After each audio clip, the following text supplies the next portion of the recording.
Hey, Bobby, thank you for joining me today. Hey, Megan, thank you so much for having me. I'm really excited to be here.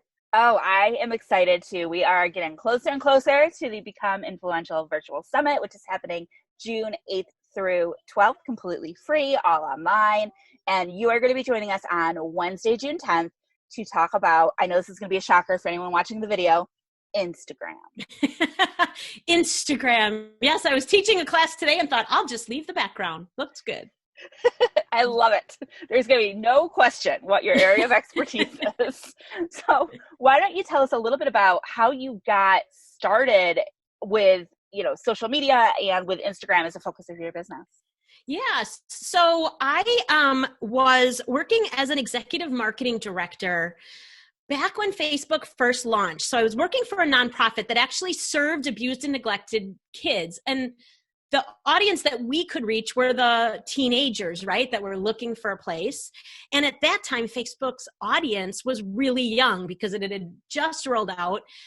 And I remember so clearly, like, I wanted to get on right away, but I couldn't because I didn't have an EDU address. My daughter did. She had gone to college, so she was telling me about it. When I first got on, it was strictly to stalk her, see what was happening in college. Bad idea. I don't recommend it.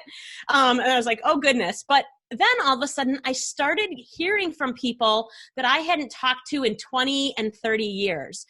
And it immediately just started sending off all these triggers of how powerful this platform was going to be and how this reach was going to be like nothing we'd ever experienced before. So I started playing a little bit, just getting used to what the platform had. Back then, there were no business pages. Everyone just had their profile.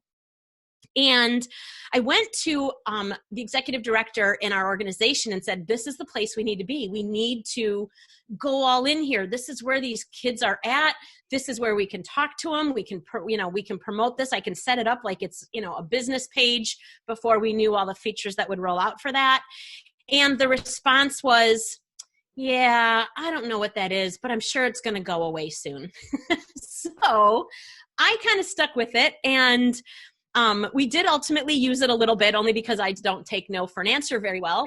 And then I started incorporating it into businesses for friends. We have a family business. We were using Facebook for that. And oh man, I mean, I'm sure like the results back then just blew your mind, compared to where we are today. And it just was so fulfilling and such a great way to reach out to people and start conversations. And then I finally made the decision that I was going to take this little side thing I was doing because I was loving it so much. And my youngest daughter was in her senior year at college. She wasn't depending on me anymore. And I thought, well, maybe this is the time to start an agency. And if I fail, nobody suffers but me. And that was an okay answer. As a mom, it's sometimes hard to jump off the cliff when, there's people relying on you. So I did that, and I've just never looked back. I started just managing, at that time it was primarily managing Facebook and Twitter pages for small local businesses in our area.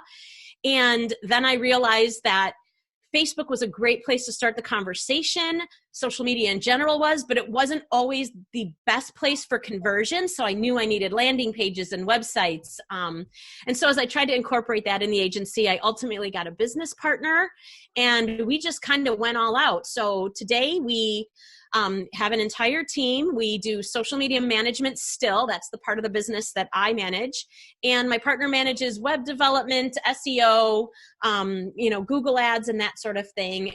And we just keep going forward, offering as much value to our audience as we can to help them while we're serving the customers that just don't want to learn how to do it on their own. So it's been really rewarding and a ton of fun. So it sounds like you're definitely one of those early adopters. Like you see an opportunity and you jump at it like you did with Facebook. I try to. Yeah. Facebook, and it was so new at the time, definitely. But I will tell you, one thing I've learned is if you're not an early adopter and you wait and you wait and you wait, it's too late. Like I feel bad for people finally deciding to get on Instagram or to get on Facebook. I'm like, how do you even do that? Right. It's tough. Now, with Instagram, I feel like Instagram is its own ecosystem. So Yes. can you talk a little bit about all of the different ways that you can even be on Instagram? Yeah. And that's one of the things I love about this platform is it's got an opportunity for everybody. So, and if you're smart, you start with the things that feel more comfortable and you can work your way through like this entire flow of content, right? So, I mean, it starts with the content that's just regular posts, pictures and images, and we're all used to that. Pretty much everybody can handle creating something decent in that space at this point. And now they have launched, I mean, stories are absolutely huge. We are seeing more visibility, more engagement on our stories than on our newsfeed content. So we're actually really slacking on that content because it's not performing as well and kind of going a little more all in on stories.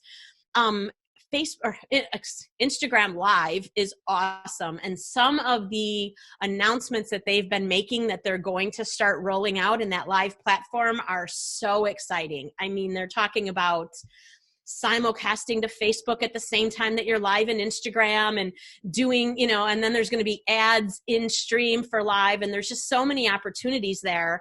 And that's one of those places I just feel like if you're not embracing how to do that, you're really missing the boat.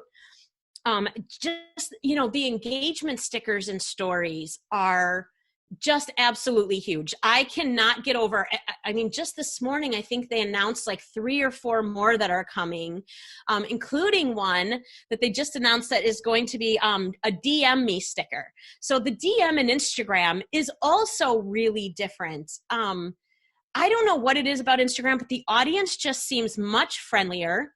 There's just a totally different vibe there. So the conversations that happen in the DM always seem to really immediately translate into a really loyal follower, like someone that really feels like they connected to you. And so that's another way that we're really trying to use Instagram and encouraging people to use it more is start those conversations. That's why they call it social.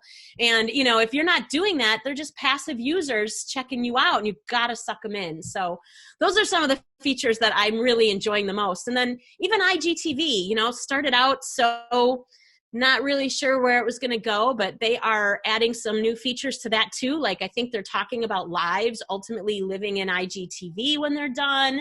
And so all this cool video content is just, I mean, heads up everybody, you gotta embrace it and figure it out and get comfortable, right? Because it's what the future looks like. So I want to focus on the feed and then stories, because I feel like the whole video side of things could be a whole other ballgame. Oh yeah, absolutely. So focusing on the feed and stories, can you talk a little bit about how you split your time there? I know you said you're taking some focus off of the feed. Is it still important to keep it refreshed, and how often are you doing that? Definitely. So, well, in a perfect world where I was doing exactly what I tell everybody else to do, I would be posting like 3 to 5 times a week on Instagram. We're probably doing 2 to 3 right now. We're just not putting as much energy into that space. But definitely it has to be current. You don't want people coming and not seeing something that's fairly new or it looks old, and they may not come back and look again if that's the impression that they get. As far as stories, you can do stories every day, and there's so many ways to utilize it, whether it's behind the scenes and, now that we've all moved to home offices, there's all kinds of different things that we're utilizing and setting up to be productive. Even sharing the posts that you put up into stories and then adding more value to that content to encourage people to go back and read what was, in your original posts. I mean, there's just so many things that you can do. And all the features they're giving you just make stories so much fun to watch. So that's a good thing. But I think at the end of the day, the real clue to why you need to be doing it is all the real estate that Instagram gives a story. So you put up a post, it goes on your profile, it goes in the feed, and it disappears when someone's passed it. You put up a story, it's at the top of the feed. It's got the circle around your profile. Then as you scroll through the feed, it shows up again with bigger boxes. There's just so much attention that you can earn, and why wouldn't you want to show up there? Right. And do you always show up as you, a person? Not always. So we try to mix up our media because I think it makes it more interesting if it feels like you're combining things. So I feel like a story is a minimum of 3 segments. So if someone wants to create a story, I expect to go on a journey with somebody. So even if you did 3 to 5 to 7 segments, it's more interesting if you can maybe introduce the subject as yourself talking in a video format, then add a photo, maybe you talk again, then maybe you add a create button with some engagement stickers and just some text leading people into either the next frame or to a call to action. But I think it's just really important that we understand that they call it a story because that's exactly what we want. We want to kind of get into somebody's own life for a minute and see what's going on. So I think mixing up the media and having a plan for creating a few segments is going to make it more successful. More people will view you, meaning you'll show up more next time around, and they'll have no reason to mute you so that you don't show up anymore at all. So the story, like when you say an Instagram story, you want multiple of those segments, and each segment is it's 10 seconds, right? 10 seconds? Yes. Segment? Yeah. I get confused sometimes between all the different platforms. They're all so different. Yeah, each segment can be a totally different media. You could share someone else's content as your first segment and then add your thoughts or opinions or whatever to it. I mean, the opportunity is just endless as long as you keep in mind, what your goal is, what you're trying to engage your users to do, and create it knowing, here's the flow I want to follow, here's how I want people to feel, here's what I want to teach or entertain with, and then ultimately, here's what I want them to do when I'm done, having that call to action. Do I have something in the link in my bio I want you to do? Is there a new blog you should check out? Do I want you to click on the countdown sticker because I was telling you about all the news I'm going to share this afternoon? There's just so many ways to mix that up and make it interesting. And that kind of leads us perfectly into your session, right? Because this is what you're going to dive into at the Become Influential Virtual Summit. So can you tell me a little bit about your session and why we should all be joining you on Wednesday?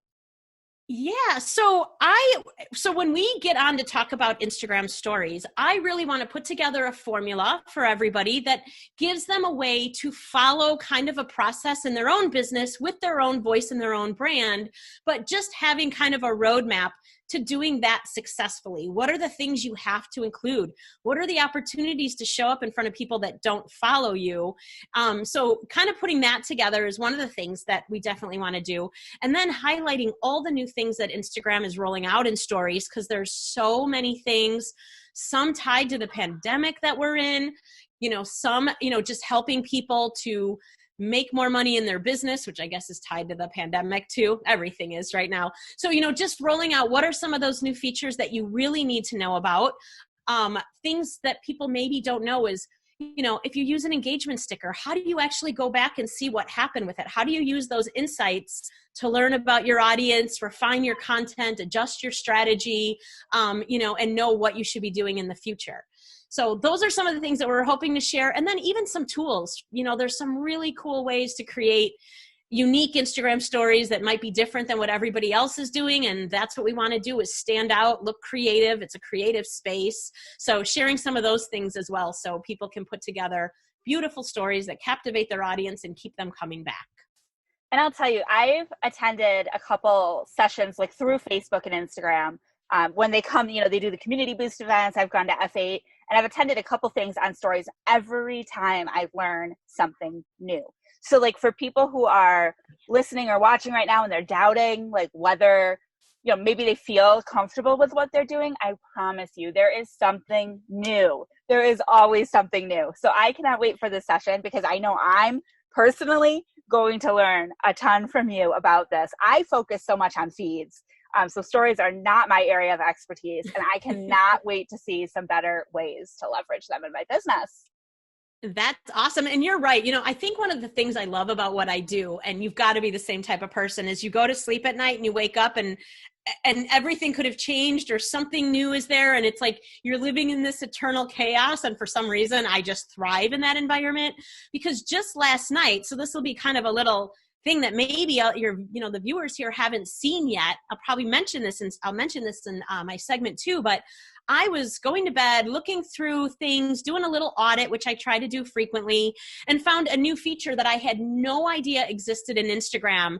They didn't give me a warning. I just found it in the settings. So you know about the new gift cards that Facebook has launched for businesses to try to generate revenue now, cashed in later. And Instagram actually has a new action button for those gift cards right on your profile. So people, it doesn't go in your feed, it doesn't go in your story. It's right there to tap into, buy that card and, gift it to somebody, and you're generating some revenue. So it does change fast. And if you really don't have a strategy for how do I figure this all out, or who do I follow to figure it all out all the time? You really need to find someone, because man, it's a constantly shifting environment we're in. And a very similar story for me along those same lines. I think, most people know I used to work at Facebook, and I can't tell you, Facebook is awful with communicating updates, even internally. There would be so many times where I would be on the phone on a call like this. They didn't use Zoom, but very similar, like this with a client. And the client would share their screen, and I'd be like, oh, that's new. And you'd have to figure things out. And it is real life. This stuff happens all the time. And you're right. It's like a scavenger hunt to try to find the new, Easter eggs. And that's so funny. And thank you for saying that, because I swear every time I teach, as an educator, I teach at college, and then I do a lot of teaching in our platforms. And I feel like that Facebook family of apps is, their whole goal is to make me look stupid, because I'll be like, oh, you go right here. Where did that go? Where did they move that? Why isn't that here? Yeah, just happens all the time. And then they roll out everything at different times. So like your feed might look totally different from my feed. And I swear I always get the updates last. Like they do it on purpose. I know. Why is that? I'm like, wait a minute. We should be getting these first. Oh, life. I know. But, it's a lot of fun. And you know what? It keeps us on our toes and keeps us trying to figure out how to be better marketers and how to get more attention. So I guess if it was stagnant all the time, our businesses might be too. Yeah. All right. Well, I am so excited, like I said, for your session. Everybody should make sure that they go and register. The summit is free. It is happening June 8th through 12th. And Bobbi will be speaking on Wednesday, June 10th, all about Instagram stories. So make sure you tune in. Thank you so much, Bobbi, for taking time out of your schedule. Thanks, Meg. This was great. And I can't wait to the summit, and I can't wait to meet all of you. So we'll see you there.